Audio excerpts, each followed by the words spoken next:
Through Adversity is sponsored by MVS Autos, keeping you on the road. MVS Autos offer a range of vehicle services including MOT, servicing, repairs, welding, diagnostics, aircon and much more. Based in Wormley, serving all of Bristol and surrounding areas. For 10% discount, quote TAP MVS when booking.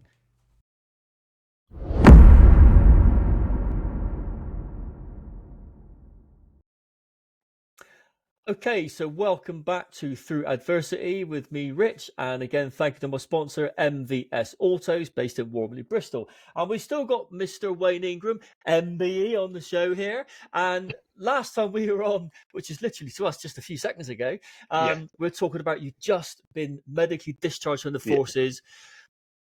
What happened then, mate? Because to leave under your own sort of plans is one thing, isn't it? How was it? Mate, for me, it was like a bereavement.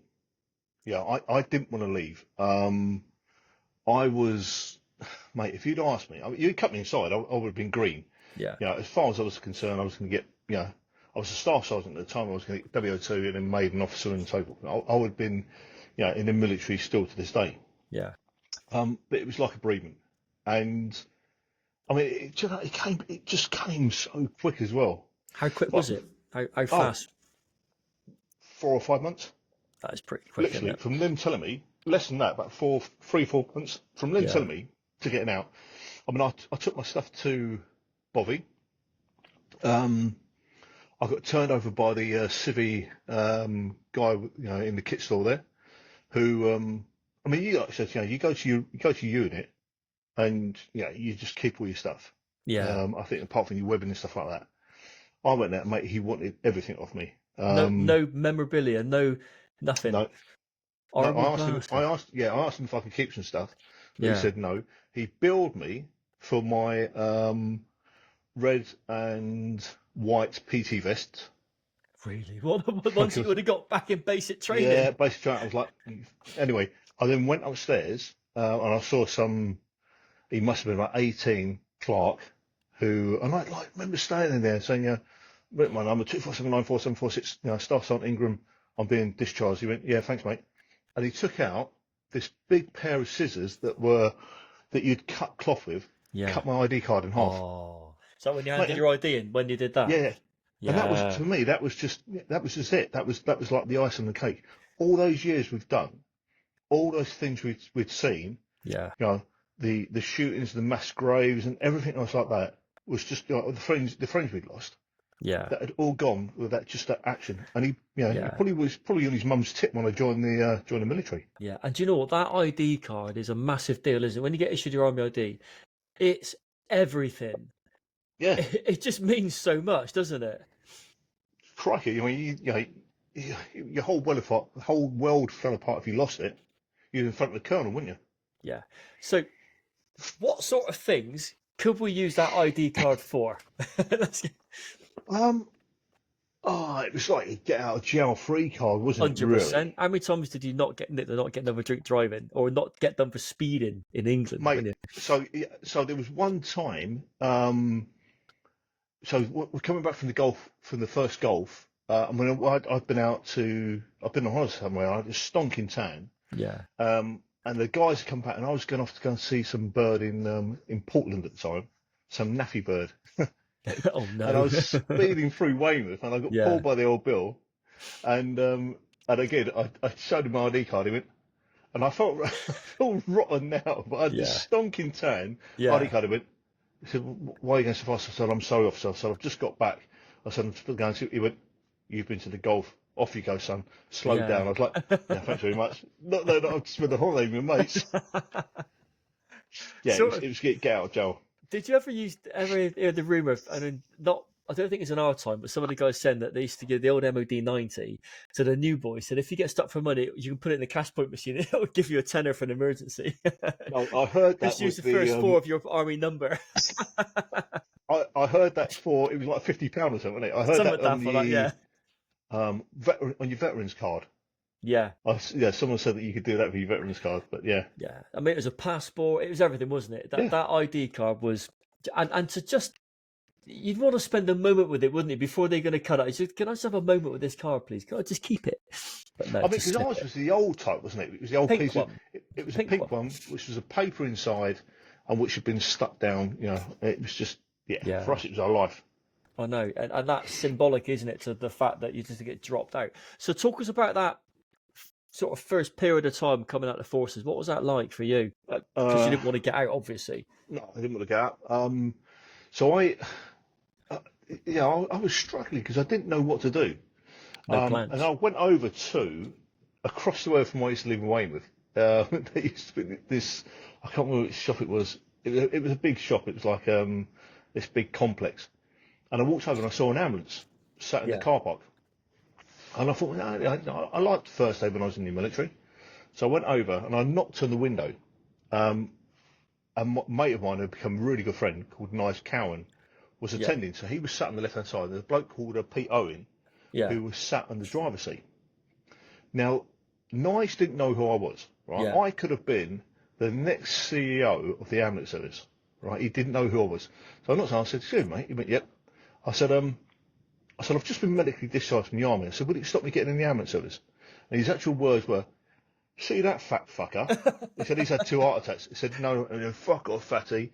I thought, This is that is for the job me. for me. Yeah. Yeah, So I went back. They gave me a number to phone in Dorchester. At the yeah, time, Dorchester, well, the ambulance service, Dorchester ambulance service were recruiting for technicians. yeah, So I phoned up, sat the pre-test, passed that, and then they said to me, okay, yeah, we'll start you in March. yeah. Fantastic, yeah. And then I then got phoned up and said, look, person's dropped out in March. Would you be available for January, 31st of January? And I went, yeah, Oh, happy days. I'll So get I in went there. straight into the ambulance service, mate, really. Had So no time to think. did your military sort of team medic qualifications did that carry you enough weight to qualify you as a paramedic or a technician? No, I mean, no, you still had to do the, so with the actual technician training, it was a 3 week blue light driving course, Yeah, which we did. And then you go on to an 8 week anatomy and physiology, AMP, right. where you learn all different stuff, Yeah, learn to give various meds and so forth. I don't think they do the technician role anymore. I think it's called the yeah, emergency care assistant. right. Okay. Um, but the technician used to be like the paramedics backman sort of thing. You Yeah, could do certain drugs, but you couldn't do other drugs. I see. But a lot of the technicians had been the technicians for years, so they knew their stuff. Yeah, You can interpret ECGs and everything. So I went in the ambulance service, and I was based at Weymouth Ambulance Station. yeah, Absolutely loved it. Um, yeah, mate, it was for me. So um, you do a year's probation as a technician, where you have to write off various things like if you've given someone an injection, how many people you put in a spinal board, how many RTAs you've been to, how many cardiac arrests you've been to, so forth. And you have to tick them off. yeah, Um, and then in that year you have to write 2 dissertations, one on a medical treatment case that you did, and one on I can't remember what it was for, on a job you go to. So I yeah. did that. And then as soon as I passed that, as soon as I passed my qualified as a technician, I then applied to become a paramedic. Oh, cool. Um, yeah, which is quite unheard of, really. Usually the time they say, right, okay, you've got to have some time. So I did Yeah, that. Um, I sat the paramedic pre-test, and I think, mate, it was something like 30 of us who went for it, and only 2 of us passed. really. That was granite. So Yeah, was went was on the that paramedic training. so was that a sort of attrition rate during the training, or was it like it dropped out straight away? That was what you mean? Because only 2 of us Yeah, passed. yeah. No, it was just on the test. Oh, so on So the the, opening exam sort of thing. Yeah, so as you go as a technician Yeah, to be tested, see whether you're up to the correct level to go onto the paramedic course. And yeah, like I said, there was only 2 of us who passed. And then I think it was about 3 or 4 months later, I was given a position on a paramedic course. Now at the time, Dorset and most of the ambulances at the time did their own in-house paramedic training, which yeah, was, I think, it was another 8 or 9 weeks. We learn more skills, more yeah. drugs, because you are sort of like the person in charge of the ambulance at the time. Um, I loved it. Absolutely loved it. So was it kind of like, when you come out of forces, you got all these you got a massive void, haven't you, in your life? There's so much missing, that bereavement, that loss. Did that fill that void perfectly well for you? It did. It did.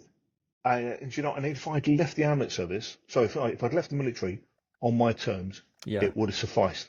Yeah. But the fact was, I was still grieving Yeah. for the military, and I had no support from the military at all.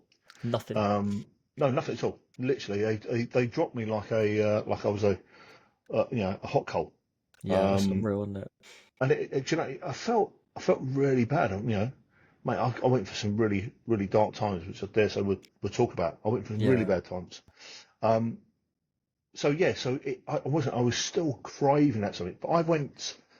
So the good thing about not long after I passed my paramedic, I was then invited to because I was a keen biker. I Yeah. actually learned to ride the bike when I was in Belfast. Yeah. So I was a keen biker, and I went into the motorcycle response team. Oh, cool. Yeah, Yeah, but that was good, wasn't it? Did that give you the adrenaline as well? awesome. That extra little something you needed? Yeah, yeah. It was just one of the best jobs I've ever done. Yeah, being a keen biker, going to all the serious jobs. Yeah, it's fantastic.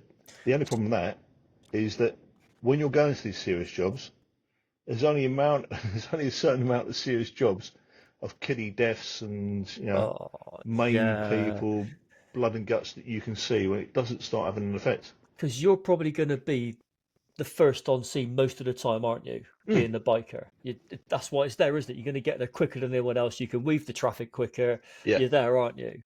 yeah. And I mean, like you say, it's not nice when you get in there, is it? no, I mean, like I said, I've been at a kiddie's arrest Yeah. where a little girl accidentally committed suicide. Oh, Accident. I won't go into the details, yeah.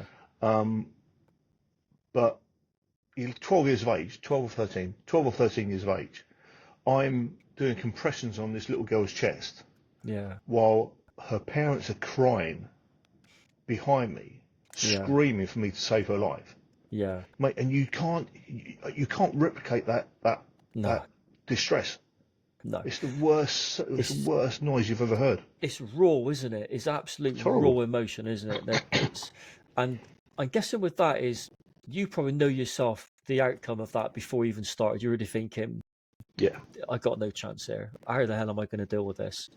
What goes through your mind when you walk? I know the adrenaline kicks in, I know your drills kick in, and all your training, and that kind of puts you on autopilot, doesn't it? But yeah, somewhere in the somewhere in your mind, there's something thinking, fucking hell, what am I going to yeah. That's do right. here? Um, so I felt I was always very, very lucky because the to have a military background, Yeah, you sort of like you've lived life, you've seen things. So I was able to go in and sort of take that check pace. So I'd go through the door with all my kit yeah, and take literally a fraction of a second or a second just to look at what I was presented with. yeah, Um, I mean, don't get me wrong, mate. I used to cry like a baby after I'd been to a job with a kid. yeah, And I was never brave enough to call a child's because as paramedic you can declare someone deceased from yeah, various reasons. And I yeah, was never brave enough to actually do that as a kid. I'd always run with a kid. yeah, Um, I've done it with a 16-year-old. A motorbike accident, the car had gone over his head. yeah, Um, so I had, I'd call that. But an adult, I could call it if there was no, and say, okay, right, these things happen. But for yeah. children, I was never brave enough. I always let it. I was always, you know, I would never do it, and I'd let the doctors call it in recess Right. if they had What? to. Why do you think that is? I just wanted to give them that fighting chance. Yeah, everything. Not it's a case of not wanting to give up, isn't it? I guess I'm not going to give up on you. Yeah. Even though Yeah, you know in your heart that yeah, you're not doing anything, you're just pumping drugs into that little body, yeah, or you're doing certain things to that little body to sustain something. yeah, Not even if yeah, they haven't even got a heartbeat sometimes, but you're yeah. just doing something to hope. Just that prey. And So I'm how always the much? same with children. Yeah, I mean, I guess anyone, most people should be, shouldn't they? It's that sudden innocence, isn't it? When you got someone's been involved in a horrendous accident, Yeah, and you see someone who's lived a few years, it's still horrendous, but you're thinking, this child's only just starting out in life. You know, yeah. what It's can not we yeah do? not fair. Yeah. No. So how long were you in that role for before it really took its toll? Oh, mate. So in 2000, so I became a paramedic in 2000, and so I joined the ambulance service in 2005. No, I apologise. So it was 2 years. So I joined the ambulance service in January 2005. Yeah. I qualified 2000, the end of 2006. Became a paramedic beginning of 2007. And then in 2008, I woke up. I woke up one morning with essential chest pain, Yeah. and literally, I was laying in bed. I was like, what? Woke up, essential chest pain, pain in my neck and in my arm. Yeah. I Oh thought, no. mate, I thought, fuck, I'm having a heart attack. Because and you always get told if something wakes you up, Yeah. then there's a reason for it to wake you up. Now, if you get woken up with pain in your stomach, mate, there's a reason for that. You don't just wake up, and Yeah. then if you wake up and then all of a sudden then you feel the pain, Yeah. well, it's not as bad as with pain waking up. And I woke up, I was like, fuck. So I went downstairs, took some codeine, whacked 300 milligrams of aspirin inside me, Yeah. took some brufen, and sat down until the pain went. Yeah. Went back to bed. Such a twat. Went back to bed. Next day, I was working on a car. I was working a car locally in Portland. Yeah. And I went home for lunch, and I thought, fuck it. So I did an ECG on myself. Yeah. Printed it off later. Printed it off, and it Yeah. said inferior infarct suspected. So reckoned I'd had this heart attack. Oh So of course, shit. mate, my blood pressure was sky high. Yeah. Literally, I was just in a world of pain. When I wasn't working, I was drinking heavily Yeah. because to mask the pain. Yeah. And then you get drunk, you go to bed, and you fall asleep really quickly. But I always woke Yeah. up at 3 o'clock in the morning, Yeah. roughly that time, and just thinking to myself, I'm wide awake. What am I going to do? So anyway, a couple of days later, I'd had another really bad kidney death, and Yeah. then a couple of days after that, I was driving. I had to go and do an ambulance shift because we had to do ambulance shifts every now and then. I was Yeah. driving to Swanage, and just started crying. Yeah. And I thought to myself, what are you doing? You're 6'2", 15 stone, Yeah. and you're crying. So I pulled over, cried, rubbed my eyes, like, get yourself together, Ingram. Got Yeah. to the ambulance station, and the guy I was with, I can't remember his name, he went, "You look like shit." I said, "Mate," I said, if I'm truthful, I said, I've got a bit of sore chest. He did an ECG, Yeah. inferior infarct suspected. Yeah. Just then, we then had a call of a woman with chest pains. Yeah. So I thought, fuck it, let's go. So we went. I was attending, and I felt a real hypocrite because I was like this 60-year-old Yeah. woman with chest pain that she's held on to for 3 or 4 hours. And I said, listen, if you have chest pain, you need to call us straight away. Yeah. A real hypocrite because I hadn't done that. Yeah. You've been sat there So for 24 hours or so. so I went into Paul Hospital with so I handed this woman over. I showed the Yeah. cardiologist my ECG. He went, yeah. He said, that woman, is that one we just brought in? I went, no. I said, it's mine. He went, fuck. He said, right. He said, we're going to admit you. I said, mate, I can't. I said, I've got to go to Dorch. So I went to Dorch. And I was with the fire brigade at the time. I was also doing as a retained fireman. Yeah. So so I actually did end up being a fireman as well. Yeah. I was doing retained fireman, and it was What's that, like a sort of reserve? yeah. Yeah. So you're just on call with a pager. Yeah. I was just constantly bollocks. I was doing Yeah. like 37 and a half hours a week with the Yeah. ambulance service, and 90 hours a week with the fire service. You'd Yeah. come off. So I'd come off, say, nights, Yeah. finish at say 6 in the morning, and I'd go on call with the brigade at 6:30 in the morning. And I was at bollocks. I'd sleep with a pager down my Yeah. underpants, not for Yeah. pleasure, Just just to wake you just to up. feel it. Yeah. Yeah. So it was the brigade who actually said to me, "Look, there's something wrong here. We're Yeah. putting you unfit." So I went through this, had loads of tests, and all my heart was okay. I think I was in hospital for about a week and a half.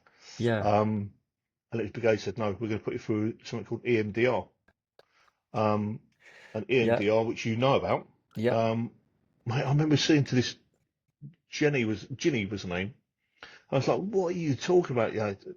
Like, watch my finger left and right and bloody. I was Yeah. like, "Yeah, what's all right? Think about a good place." And after a while, it transpires that the root of the cause of my problem was Yeah. was Jamie on the 22nd of September. Really? That's when the trap door of my brain closed. Yeah. And everything I'd seen after that, heard, smelt, witnessed, was Yeah. building up until it couldn't take any more. Yeah. So that was your underlying trauma, was Jamie, and I could tell Yeah. because the way you described it, when you said about his boots were in his legs, and I think, and that's a Mm. very, very lucid picture you've got there. That's something that's stuck in there, like that's I shouldn't be seeing that. That you haven't Mate, dealt with it. I remember literally looking at his leg. Yeah. I remember seeing this 2 pence piece, the indentation of a 2 pence piece, Yeah. the Queen's head embedded in his leg. That's madness, isn't it? Clear as day. Yeah. And how is that image now? Is that kind of like sort of receded slightly? Is it a less lucid image? Yeah, absolutely. Yeah, Yeah. it's like it's blurred now. Is it Whereas black and white yet? before, no. Still colour? Uh, Mate, to be honest, I haven't really thought about it, but I tend not to think about it. I No. think I know, I know that there is, I know that there's problems, Yeah. um, but I've come to understand that there always will be problems, and I've Yeah. come to understand that people are really good at hiding problems. So you're not the only person. So Yeah. you might be in a world of pain at the moment, but you're not the only person. And Yeah. if you speak to people, you'll be surprised of how many people turn around and say, "Yeah, Yeah. They're not do going you to know what? think I you're can relate to that." strange, are they? If you No, simply say absolutely not. no, and Absolutely not. that's yeah. So did you on that basis, with you being declared unfit and of receiving the EMDR, was that the end Yeah. of your sort of time in the emergency services? Was that you done? No, mate. No. I went back. The ambulance service at the time didn't take it as serious. I don't think they took it as serious as what the fire brigade. Fire brigade were really good. Right. I went Yeah. back. I got classes at full bill of health. Went back Yeah. frontline duties on both. Um, yeah, it was good. So, prime example, ambulance service. I went to a fatality on a coast road, and I had to wait for the. They took the other person away, and there was a person, quite mangled, but we had to wait for the fire brigade to cut him out. So I was on the car at the time, so I sat there and they said, "Well, we're going to send the officer over to you, just to make sure you're okay." Yeah, no problems. Wait for the brigade. Brigade turned up and they started cutting this person out. Um, the officer turned up. He went, "For fuck's sake, if I'd known it was you," he said, "I wouldn't bother coming." He said, "I've come all the way from Bournemouth." And that was their mentality. They thought, Yeah. well, he's seen it before. Yeah. And for the vast majority of the time, mate, absolutely, you don't get affected. There's certain things that I now know, and I can still remember certain jobs. But the sad reality is, as a paramedic, and all those paramedics out there, and it's the same as most emergency response personnel, Yeah. police or fire brigade, will only remember an incident when they drive past that part of the road or Yeah. that house. Yeah. That will jog their memory. Yeah. Like a little. It's not even like a trigger, is it? It's just like, oh, I remember that. I Yeah, remember that. yeah. Yeah. So I got the same thing. Someone owed me money or drive past the restaurant. He owes me money still. my old life. He still owes me 100 grand. get in there. Yeah. So you cracked on then. So basically, you kind of dealt with the trauma as best as you could have done. You found it at a manageable level would be the best way. Yeah. I guess it's still there, but it's not causing the same sort of distress. How did you end up getting the job in the prison then? Tell us about that. How that came about. Well, you've got to go back a couple of years before that. So so in 2009, I was teaching for a company up in Hereford, first aid courses, and there was a guy there called Andy Purdy who was worked with 22nd Regiment, and we were doing like weekends for guys going out on the circuit on close protection and all. Yeah. Andy was leading, and Andy kept on saying to me, "Right, come with me, come back out to Iraq." I was like, "No," stepped away from it. Anyway, they took the bikes off us. It was down to Ray reckoned health and safety, but it was rubbish. On the bikes we'd never had a single accident. Cars and ambulance were in. It was because they wanted a patient carrying capability to see, and bikes couldn't do that, so they pulled it. So I went like, "Fuck you!" So I went back to Cara one weekend. I said, "Listen," I said, "Andy's asked me to go to Iraq." She went, "Yeah, I know." I said, "Well, how do you know that?" She said, "We talk about it all the time." I didn't realise, but every time I've been going back, we've mentioned it. Yeah. So she was, "Look, do you got to do, but just come back to us." Yeah. Well, happy days. So I went and had my notes in the ambulance service, went to London and had my medical for the CP work, and Yeah. then went out to Iraq and did with Andy, did quite a few months out there. Yeah. And then I went from Iraq to Africa as a aeromedical paramedic on a How gold was mine. that? What was that Mate, like? brilliant, brilliant. Yeah, it was really good. Really good. I mean, like I said, we had, I think the gold mine started off with like 1,800 people, but at Yeah. the end there was like 9,000 people.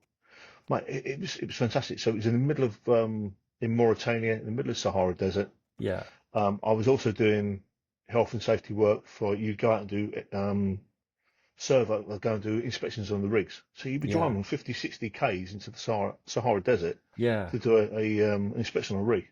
Loved it.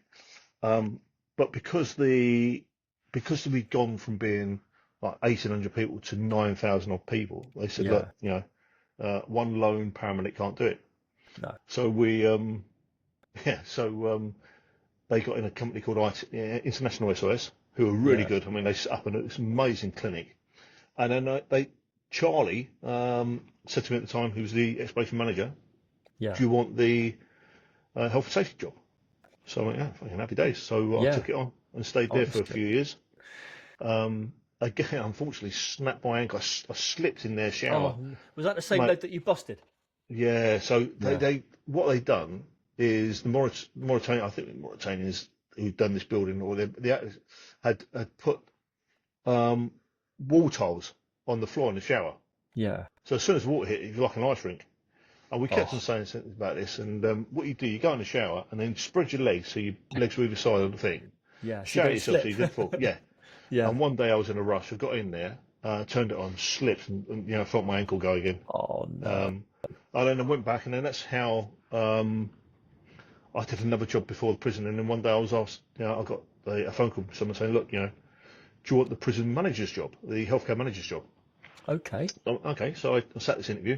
Mate, didn't know a single thing about prisons. No. Sat the interview. How I passed the interview, I do not know. They said, yeah, you Yeah. can have a job. Went in, Yeah. started the prison healthcare manager's job, and it just wasn't for me. I thought, no, I'm No. not having this. There's But too many internal politics, isn't there, with that role? Because it's yeah, difficult one absolutely. to have. Because I wanted to be a medic, Yeah. but they had no paramedics in the prison service at this time. Did they not? No. Ah. So they said to me, right, okay, would you stay on as paramedic? So what happened was, so one of the guys on Collingwood wing had What sliced prison up was his arm. this? Sorry, this was HMP Young Offenders. Okay. Why on Portland? Portland, right. Okay, down on Yeah, the coast, yeah. yeah. So there was two there. So I went into Portland, and one of the guys in Collingwood, which is the introduction wing, Yeah. and, so as you know, if you go into a prison system, you'll go into the introduction wing first of all to learn really how it is before you go into the main wings. Yes. And this guy smashed his ops panel. The ops panel is a small panel in the door Yeah. with glass so that the prison officer can see through. He smashed that and sliced up his brachial artery. Yeah. So they called a code red. So we had two codes in the prison, code red and code blue. Code red is for blood, code Yeah. blue is anything like cardiac arrest and things like that. Yeah. Or spiced up. Spice, yeah, code blue spice one normally, isn't it? Lots No. of those. So, mate, lots of those. So, so I went to this guy, and it was pumping out. It literally was on the ceiling, jumping down. I can't remember his name. Let's just say his name was Rich, right? I went, Rich, mate, you're going to have to open up your door. I said, otherwise you're going to bleed out. He went, no, I want to die. So he was doing that, but I could see the colour drain out. So I said to the officers, right, because I had a couple of HCAs there, healthcare assistants. Yeah. But, right, put my bag at the end. Said to the officers with me, I said, listen, I said, he's going to collapse soon. I said, when he does, Yeah. you go in there and grab him and bring him up that end. So Yeah. they said, come still. Lo and behold, He as goes soon as he down. lost, his blood pressure went, he dropped. Yeah. They then pulled him up. The new healthcare manager behind me, and I'm saying to these HOs, right, put a tourniquet on that arm. And like, they didn't know what a tourniquet was. I was like, fuck. So I then had to put a tourniquet on. I said, right, can you, while I'm doing that, put some IV access in. Oh, we can't do that. So I did the tourniquet, IV access, put some fluids up, gave him some TXA, to slow down the bleeding, blah, blah, blah, blah, blah. Yeah. And the healthcare manager said, right, you're not going anywhere. You Yeah. can stay on the same wage you was as a healthcare manager. Yeah. But what I want you to do is to go and recruit or help recruit and go around the various prisons. So I was like troubleshooting and going. So Oh, mate, I cool. ended up working in Portland, YOI, Yeah. the Verne, which was the Yeah. sex Right next offenders at the door. time. Yeah. Yeah. Um, Guy's Marsh, Yeah. um, Exeter, um, Challenge Wood, and Dartmoor. The So I'd Southwest go to all of them. cluster. The Yeah, Southwest. South West Scotland. Yeah. Yeah. So, Yeah. but I spent a lot of time in Challenge Wood. Yeah, yeah. Well, that's funny. That's the prisons that always used to sort of resonate with me before when I was doing what I was doing. Is like when Yeah, you go down, you're probably going to give Challengewood, Guys Marsh, or Ilstoke. That's the three you're likely to go to. yeah. No, I didn't go to any of them. I went to the Midlands, but Could you go to, was it Oakwood? Oakwood. I was in Loudon Grange first, which was Yeah. did my Cat B in for a couple of years, Nottingham, then Oakwood. Yeah, Because I went to Oakwood. Oakwood's the one that's got like all the different wings going into the centre, isn't it? yes. Well, Oakwood. Yeah, it's got the main building. It's called the main. You've got Ash Beach Cedar, big Yes, fuck that's it. off huge house blocks. Then you've got the smaller ones on the left. You've got the DRU wing. Then you've got the healthcare centre, Yeah, and you've got Douglas wing, which is where I was. Then the kitchens and so on and so forth. yeah. Yeah, yeah. That's my home for 5 Mate, years. I loved it. I probably would stay there, but yeah, I didn't get all the after a while, I didn't get all the healthcare manager. Um, Yeah, so I thought, right, and I was going away, say 3 or 4 days a week, yeah, and still in the same money. And I said, I said to Carl, look, you know, I can earn a lot more than this whilst working offshore.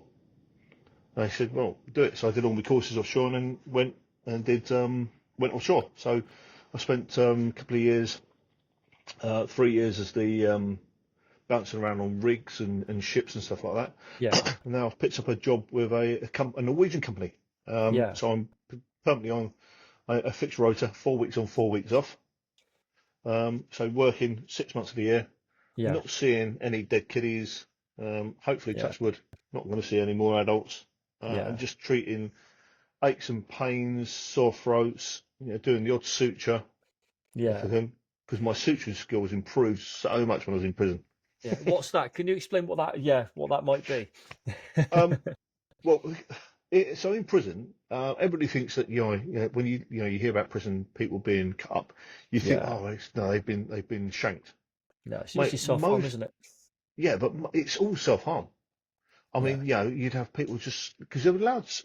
What people don't realise in prison, they're allowed razors. The yeah, razors are smaller yeah, than a normal razor, but it's still sharp. yeah. So they just slice them up. I mean, you have people like who their body's terrible because the amount of self harm they've done. Mm, But I was constantly suturing people up because what they were doing beforehand was when someone would cut up and they'd have to have stitches, yeah, they'd have to take them to Dorset County Hospital, which would mean a prisoner escort. What was it? Two prisoners. two at Sorry, two least. Yeah, escorts with a yeah, prisoner, yeah, which means they'd have to shut the wing down, which had yeah, a knock-on effect because you'd have people who are going for their phone calls or going to have showers yeah, or whatever would have to now be locked up. yeah, So I went in there one day and I had this guy. I got called over to Rallywing, which is again another wing. It's an old Victorian prison, so it was a rally wing with like 3 floors and yeah, got called over to his cell, and this guy had cut himself up, and he, went there code red. The officer's holding a blanket over his arm, kept his arm up. yeah, And I said, oh yeah, so it's going to need some stitches. And the CM, was it CM? Yeah, CM, custodial manager, yeah, with the 3 stripes on his shoulder. He yeah. said, right, he said, I'll get an escort taking D6. I said, well, I'll do it. Mm. He said, what do you mean you'll do it? I said, well, I said, I can suture. I said, just bring him over to the healthcare centre I'll stitch him and up. I'll stitch him up. Yeah, So of course, word then got out, and it was good because people then realised, yeah. fuck, I'm not going to go out to hospital I'm not because going if to he's get a day out. working, Yeah, he'll stitch me up. yeah, They didn't have to close the wings down. Um, I would say to the guys, listen, I finish at say 6. yeah, I'll be on call until 9 o'clock. So if you want to call me in, because I don't live around the corner, yeah. if you want to call me in, I'll come in and stitch him up. So it was good. I mean, I thoroughly enjoyed it. I didn't have any problems with the inmates at all. Yeah, and I think as you said, because if you're there to help, and from my experience, most people that are inside don't have an issue with healthcare. The only time we have a problem with healthcare is, like you say, some of the HCAs, I don't know how the fuck they got the job. You go No. in there at the hatch and you want some medication and you want, like, I just want a couple of paracetamol because I've got a headache. Well, when did you last have some?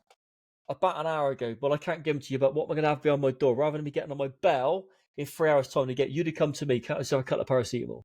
And they Yeah. wouldn't do it. Just use your fucking brain, will you? I know. It was, and that was the only time we ever had problems was at meds. Yeah. And a lot of those times you couldn't say anything because the meds hadn't arrived. Or methadone. Fuck me, that's when they kicked off. Do you want to hear a joke? What's got no teeth and 50 legs? Don't know. The queue for the med centre. It's isn't it? That's where all the trouble was, because they were like, they were there all the time, and they'd goad each other on. Yeah. And you'd have two prison officers who were literally about 20 years of age between each. Yeah. Trying to control these blokes, and they just wrapped them around their finger all the time. Yeah, it's a crazy world, isn't it? In there, it's a whole different. You can see why people got this morbid fascination about prison life, because behind those walls, it's a different world, isn't it? Unbelievable, yeah, massive. Did you learn much about yourself in there, like the environment that you're in and the people you're around? I learned that there by the grace of God, mate. We've all done silly things in time, and we could all have been there. And a lot of the guys are in there because they've done silly things, or they've been forced into doing stupid things. I also learned. I mean, I think as a paramedic, most paramedics are very good at speaking to people. Yeah. So I was able to speak to people on the same level. Yeah. And I always treated people with respect, regardless of what they'd done. I treat people. There were certain things like the nonces wing, where generally nonces where I just didn't have enough time for them. I wouldn't. I'd just do the basic, and that was it. But most of the time on the normal wing, mate, you'd speak to people as you want to be spoken to yourself, and that you can have a laugh and joke with them. Yeah, yeah, just people, aren't they? End of the day, just people. Absolutely. People with problems most of the time. Yeah. So, how the fuck did you get an MBE then? So, mate, imagine that. I just, it's fantastic. I mean, I still pinch myself now. Yeah. Because my medals are downstairs. I got it in the Queen's Birthday Honours 21. Cool. So tell me how you got this then. This is going to be good. So they gave it. So it used to be they used to send a letter to you from the Home Office. No, from obviously from government. You get this letter, bit addressed to you, and you'd have to. They would ask you if you wanted to receive the MBE or you want to receive this award, but because of COVID, they stopped giving out letters. And they'd send you an email. Yeah. So I was teaching at the time. We had this thing called Surviving Minds Foundation for mental health for HSC, for healthcare workers. Yeah. So I had this, and the reception was really pants in the woods. And I got this email one day, and it was like, please open this from the government. I was like, bollocks. Yeah. Swipe. Damn. Straight into the folder. Yeah. And that was on the Friday. On the Monday morning, I was like, I was looking for. I was like, whoa, yeah. So I opened it, and then this letter came through. You've been nominated by Prime Minister to Her Majesty to receive a member of the Order of British Empire. I was like, do you wish to accept it? Yes, please. Why not? But then you can't tell anybody. You're not allowed to tell anybody. Oh, really? I told Cara, obviously, for I was like, you need to tell someone, don't you? Well, I told her, she went, I nominated you. Oh, that's lovely, really. Yeah, oh, so she'd nominated me for all the stuff. So the nomination and the award is for services to charity. Yeah. So tell us about your services to charity. What have you done? So, you haven't said nothing about that. So far, you've been saving lives and fucking yourself up. So and not saving lives. It's So I was very fortunate in 2003. I met a little boy called Stefan when I was back in Bosnia. Yeah. I met a little Bosnian boy called Stefan Savic. Now I wasn't supposed to meet him because at the time I was supposed to be talking to the chief of police. Yeah. Who was one of the most, you know, asking people to try and get hold of. Whenever you arrange a meeting, he'd go somewhere else, things like that. And I arranged this meeting, and I arranged 2 or 3 meetings beforehand, and he hadn't turned up. So I got to the police station a little bit beforehand. Yeah. Met him. He saw him, and he'd run out the back gate, and I run after him. Tripped arse over tit, fell in his heap on the floor, and I heard 2 blokes laughing. And one turned out to be Stefan's dad, and one was the Minister of Defence for Lactazi. Yeah. Invited him to their office, and they showed me this picture of Stefan. Stefan was born with severe facial deformity. Yeah. Which we didn't realise at the time would have ended his life prematurely, because he had holes in his skull. Yeah. So he would have got some sort of brain infection, potentially meningitis. Yeah. And he only had one airway. His nose was completely closed off. Oh, wow. So they said, look, there's anything you can do. So I started there. The French were going to do it for 30,000. And I think Milos at the time earned 180 euros per month. Oh, wow. So I said, yeah, that's what I do. And to cut a long story short, that year I'd raised £80,000. He'd come back for 2 operations. Yeah. The first to remove his teeth. Yeah. And then the second one was a massive 12-hour operation to deconstruct his face and reconstruct his face. Yeah. Mate, unbelievable what they did. Really? And then I spent 13 years raising £160,000 total, just over, for him to come back to the UK for 5 operations. Wow. So I'd done that one. When I was in Africa, I was going to cycle. I went to an orphanage. I had to go and do an audit, an orphanage health and safety audit. Yeah. Broke my heart, mate. These kiddies had nothing. Literally, when you say nothing, they had nothing at all. So I went, right, okay. So I was going to cycle between Nouadhibou and Knockshot and do a fundraising that way. Yeah. The fact that it was in the middle of the bloody Sahara Desert. Yeah. The fact that I didn't have a bike, right? And then the fact that I found out that Al Qaeda had then found out about what I wanted to do and put a kidnap threat out, right? So then we changed, so we changed it and did a 24-hour cycle on gym bikes. Yeah. So for instance, we got the local nationals involved in this as well. Yeah. So you'd run from, you'd cycle from 1 till 2 in the morning. So I'd start at 1:55. So it was a continual thing. Yeah. So raised 67,000 for them and built the orphanage. Really? Yeah, I spent. I was lucky. I was in a position where I was surrounded by all these hairy-ass drilling companies. You say lucky, but you've found yourself in that position and you've done something about it. You know, there is a small degree of luck, but you got to take a little bit of credit for that, mate. It's not luck. I think it was just gifted a gab, just saying to do this, Yeah, but you still did it, mate. People would have been in a situation and maybe not have done those things, not have taken those steps. Well, yeah, possibly. You're allowed to take some credit, mate. It's all right. And then I always wanted to give back because I've only given to children outside the UK. I wanted to give back to the UK. So I then had this idea of spending a week on a life raft. For Great Ormond Street, for the family centre. So anybody could come down to Great Ormond Street and stay there if their children was admitted. Yeah. But I got involved with Portsmouth University and a guy called Professor Mike Tipton.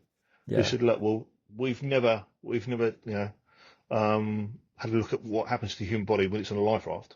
Do you mind being our guinea pig?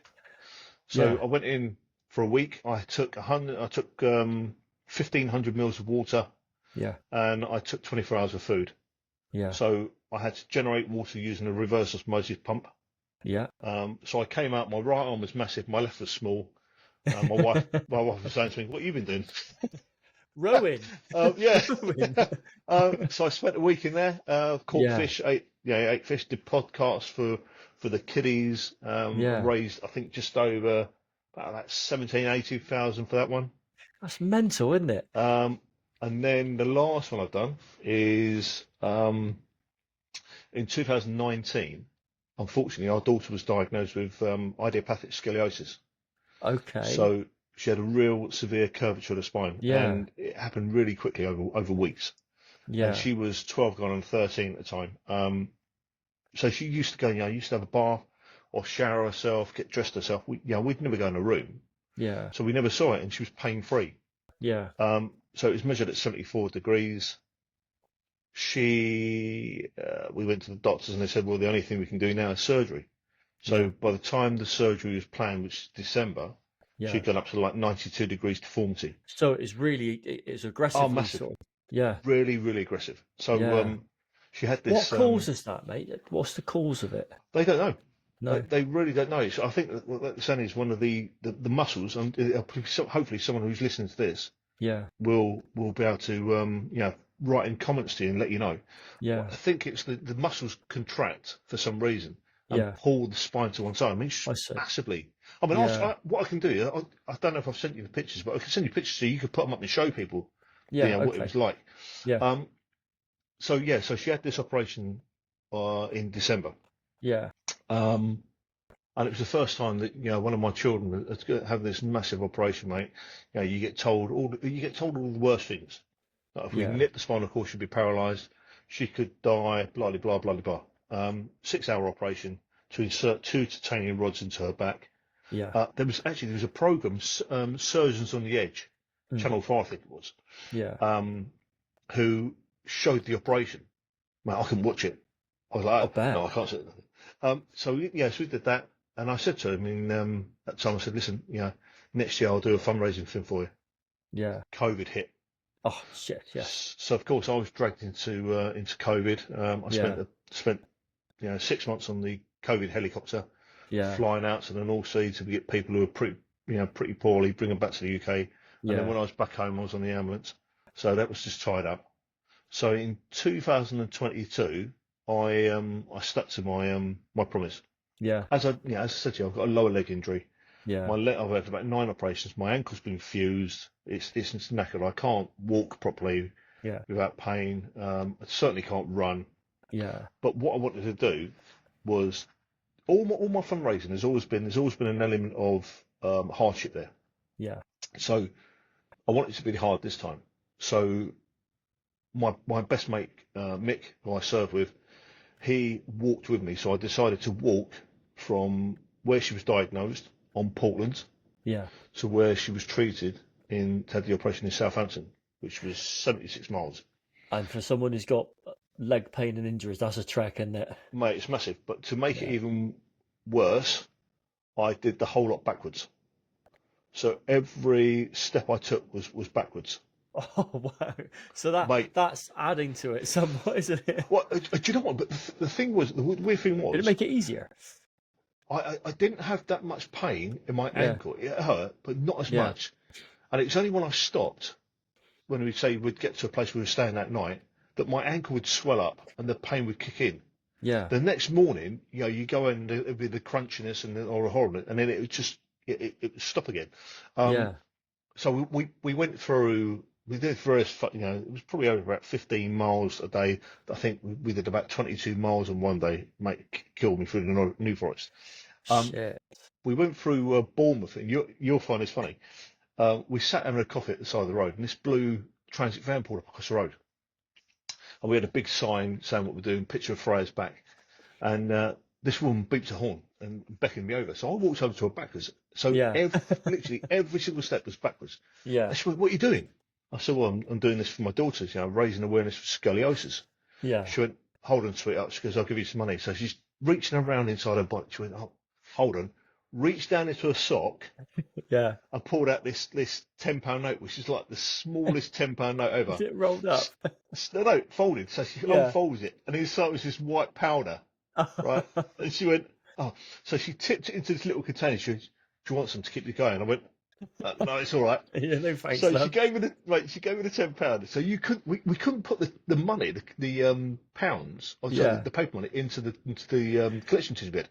Yeah. So I walked back over to Smith holding this £10 into the corner. I went, there you go, mate. He went, oh, cheers.